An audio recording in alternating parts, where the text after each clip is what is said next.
Subscribe to Mufti Akmal Mujahid online and press the bell icon for more videos. السلام علیکم ورحمۃ اللہ وبرکاتہ۔ اسلام اخلاق و آداب، تہذیب و تمدن کی تعلیم دیتا ہے۔ اس نے چھوٹوں کو بڑوں، بیوی کو شوہر اور شوہر کو بیوی کے ساتھ پیش آنے کے آداب سکھائے ہیں، اور ہر ایک کو اس کے حسب مرتبہ خطاب و ندا کے اصول دیے ہیں۔ چنانچہ آج کی ویڈیو کا موضوع یہ ہے کہ بیوی کے لیے اپنے شوہر کا نام لے کر پکارنا شرعاً کیسا ہے، اور اس طرح شوہر کا اپنی بیوی کا نام لے کر پکارنا جائز ہے یا نہیں۔ کیا شوہر اپنی بیوی کا نام کسی غیر مرد کے سامنے پکار سکتا ہے؟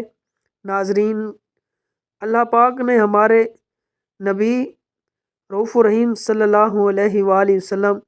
حضرت محمد صلی اللہ علیہ وسلم کی زندگی کو ہمارے لیے بہترین نمونہ بنایا ہے، جن کی زندگی سے ہمیں ہر معاملے میں رہنمائی ملتی ہے۔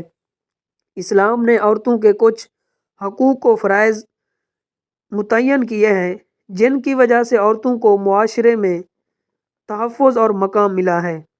حضور نبی کریم رؤوف الرحیم صلی اللہ علیہ وآلہ وسلم اور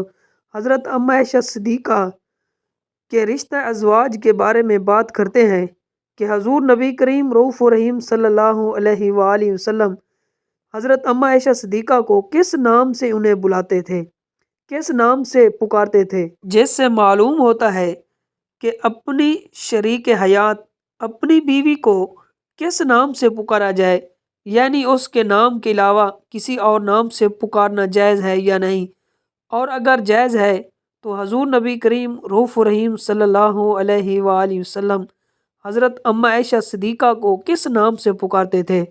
ناظرین گرامی، بعض لوگوں میں یہ مشہور ہے کہ عورت اگر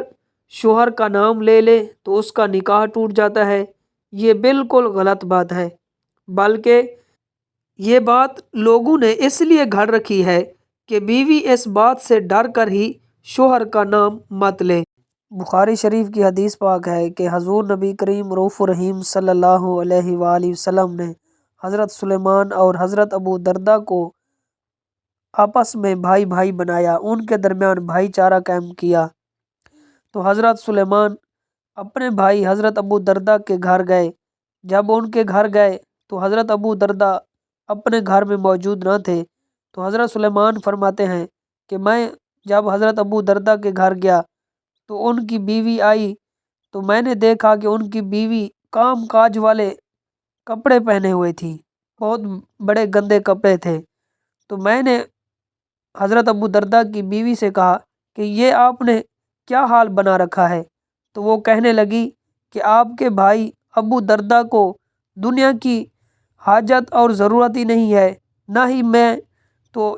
اس صنع میں اتنی دیر میں حضرت ابو دردہ بھی آ گئے، تو ان کے لیے کھانا لایا گیا،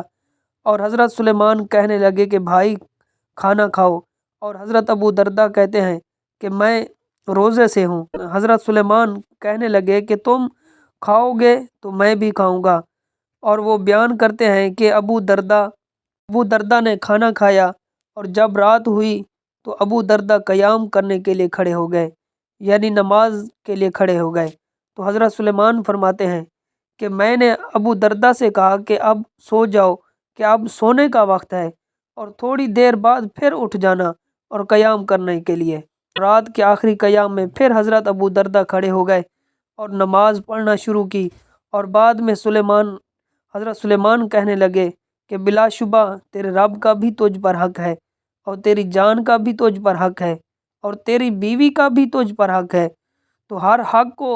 اس کا حق ادا کرو، یعنی جس کا تجھ پر حق ہے تو اس کا حق ادا کرو۔ حضرت ابو دردہ حضور نبی کریم رؤوف الرحیم صلی اللہ علیہ وسلم کی بارگاہ میں حاضر ہوئے، تو حضور کو سارا واقعہ بیان کیا۔ تو حضور نبی کریم رؤوف الرحیم صلی اللہ علیہ وسلم نے فرمایا، اے ابو دردہ، آپ کے بھائی سلیمان نے سچ ہی کہا ہے کہ تجھ پر جو ہے تیری بیوی کا حق ہے، کہ تو اس کے ساتھ ہم بستری کر، کہ تیرا اس کے ساتھ حق ہے، اور اسی طرح تیرے رب کا بھی تیرے جسم پر حق ہے کہ تو نماز رات کے آخری حصے میں پڑھ، کہ ساری رات نماز نہ پڑھ، بلکہ پہلے اپنے گھر کے حالات یعنی گھر میں رہے، پھر اس کے بعد رب کو سجدہ کر۔ اسی معزز سامعین کہ کسی بھی حدیث میں ایسے کوئی الفاظ نہیں ہے کہ جہاں کہ مرد عورت کو اس کے نام سے نہ پکار سکتا ہو، اسی طرح کہ عورت کے لیے بھی یہ نہیں ہے کہ عورت جو ہے مرد کو اس کے نام سے نہیں پکار سکتی۔ تو مرد اور عورت ایک دوسرے کے نام سے پکار سکتے ہیں، اس میں کوئی گناہ نہیں ہے کہ لوگوں کا یہ صرف گمان کرتے ہیں، خیال کرتے ہیں کہ اگر مرد عورت کے نام سے پکارے گا تو اس کا نکاح ٹوٹ جاتا ہے، یا عورت جو ہے اپنے مرد کو اس کے نام سے پکارے گی تو اس کا نکاح ٹوٹ جاتا ہے۔ تو قرآن و حدیث میں اور شریعت میں کوئی ایسی بات نہیں ہے کہ یہ پکارنا جائے۔ بیوی کو چاہیے کہ خاوند کو پیار سے بلائے، اسی طرح بدلے میں خاوند بھی اپنی بیوی کو پیار سے پکارے، اسی طرح دونوں کے درمیان جو ہے محبت پیدا ہوگی اور ان کا رشتہ ازواج جو ہے یہ مضبوط ہوگا اور مضبوط تر ہوگا۔ اپنی بیوی کو پیار سے پکارنا بھی نبی کریم رؤوف الرحیم صلی اللہ علیہ وآلہ وسلم کی سنت ہے کہ آپ حضرت عائشہ صدیقہ کو پیار سے حمیرہ کے نام سے بھی پکارتے تھے، جس کے لفظی معنی ایک چھوٹا سرخی میل رنگ ہے،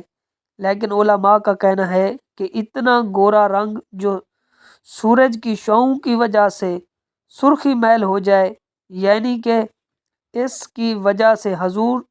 نبی کریم رؤوف الرحیم صلی اللہ علیہ وسلم انہیں حمیرہ کے نام سے بلایا کرتے تھے۔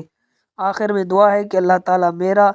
سنانا، آپ دوستوں کا سننا اپنی بارگاہ میں قبول و منظور فرمائے، آمین ثم آمین۔ Subscribe to Mufti Akmal Mujahid online and press the bell icon for more videos.